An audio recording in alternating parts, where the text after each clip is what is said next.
of people. All right, Rich, you were invited. You were on the street one day, and you were invited into the Church of Scientology. Yes. Then they invited you, and then you talked about that and your experiences there. Then you were invited to an L. Ron Hubbard birthday party. Right. I'll just quickly recap what's happened so far. Several weeks earlier, I had started my process of learning about the Church of Scientology by going to something that they call Sunday service. I was given a tour of the church where I saw classrooms, tried a little sample auditing, saw posters of cool people like Billy Sheehan of Mr. Big, and rocked out to some Scientology New Jack Swing. Theta, theta, see you later. How long can this go on? They played a song just like this. Go! Theta, theta, see you later. I really need you gone. Go! Get out of here! And then I was invited to the L. Ron Hubbard birthday bash. I'm not kidding you. It sounded just like that. You know what's funny is that Christian music's no better. Oh, sure. I mean, you're right. I mean, all religions, I guess, have awful music. I was invited to the L. Ron Hubbard birthday bash afterwards, who's the founder of Scientology, at the Back Bay Hilton a week later.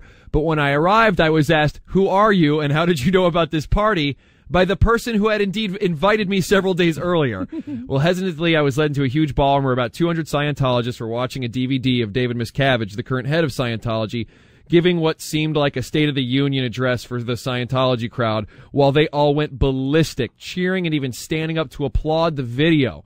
And when a real person came out to speak to the audience, I was let out and told that part of the presentation, the end part of the presentation was for parishioners only. When I asked why, I was only told that they didn't want any more clips on YouTube and mentioned the Tom Cruise laughing clip and others. We then talked, and he invited me to take a few classes at the center, and I agreed. So, on the Saturday morning that I knew I was going to take my first classes at the church, I was out getting breakfast when I noticed the cover of Boston Now.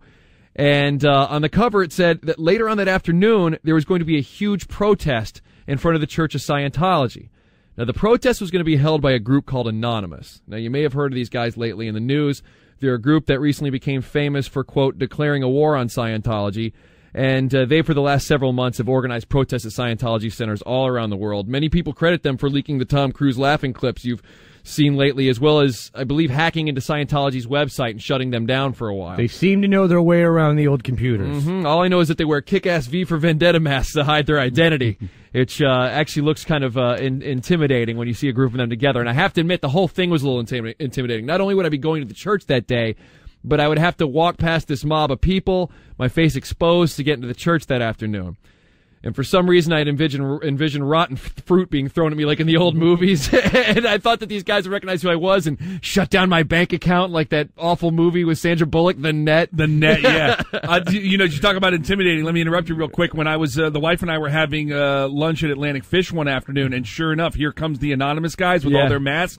I mean, they were 200 strong, marching right down Boylston, and then some of them had like gas masks and signs and just creepy black robes. Yeah, that ability to get together like that, that ability to regulate is quite impressive. Yeah, it's creepy looking though. Well, I mean, I don't know, who knows, but either way, come hell or high water, I was going to take my first Scientology class that day. Damn it! So upon being about 5 blocks away, I can already hear the chanting. These people are loud. I then see these 3 stragglers run past me in trench coats wearing what looked like makeshift ninja masks. It was like Cobra Commander and his buddies were late for the ball. So as I walk up towards the center, I see them all. It's about 100 to 150 of them on the 3 corners opposite the church. On the 4th corner, directly in front of the church, were about 4 cops. They were there to monitor what seemed to be a loud yet controlled protest. Many of the protesters had their signature V for Vendetta masks, and others just covering their nose and mouths with scarves. And I believe I even saw someone with an Optimus Prime helmet. Oh, hell yeah. I mean, even though this seemed like a serious protest, it's obvious that a select few were just there for the party. I think I might have even seen one guy doing the robot. But most of them were wearing trench coats and suits, and they were holding signs saying things like, "We love your families," "Scientologists love your cash," "Honk to protest cults." And then, on the other hand, there were signs with pictures of E.T. on them and the like, and spaceships. Now, cars would honk as they went by, and the crowd would cheer. As I started to walk through the mob of people towards the church, a guy in a mask handed me a pamphlet titled, "Why Am I Wearing This Mask?" And I've got this right here, and this was what the members of Anonymous were handing out. And on the inside, it's got what they say are quotes from L. Ron Hubbard, and here's what's in here. It says, "You don't get rich writing science fiction. If you want to get rich, you start a religion. They say he said that in November of 1948. Another one says, show me any person who is critical of us, and I'll show you crimes and intended crimes that would stand a magistrate's hair on end. That was supposedly in 1965. L. Ron Hubbard said that, according to Anonymous. And it also says the only way you control people is to lie to them. You can write that down in your book in great big letters. The only way you can control anybody is to lie to them. And that was, they're quoting that from a lecture he made in June of 1952. And in here it says, in 50 short years, the Church of Scientology has grown from one man's ambition into a poisonous cult that employs regressive psychology as a means of separating you from your money, your time, and your life. And it's got a website on here, xenu.net. That's XENU.net. So I finally worked my way through these guys and crossed the street to the church's corner where the cops are. I continued to drink my cup of coffee and walk right past the police.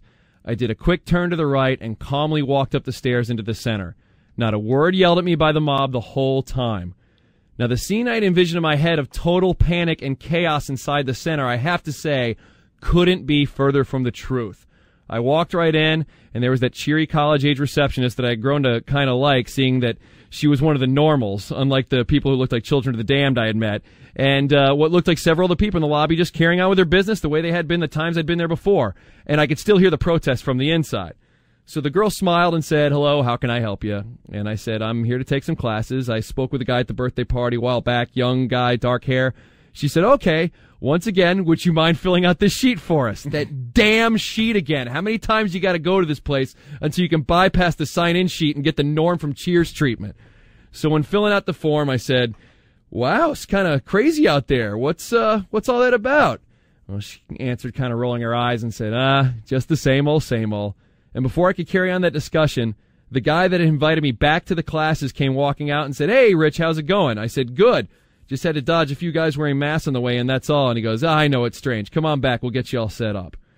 So I walk back to this room where there are these two large work desks and a bunch of books and a bunch of enormous charts.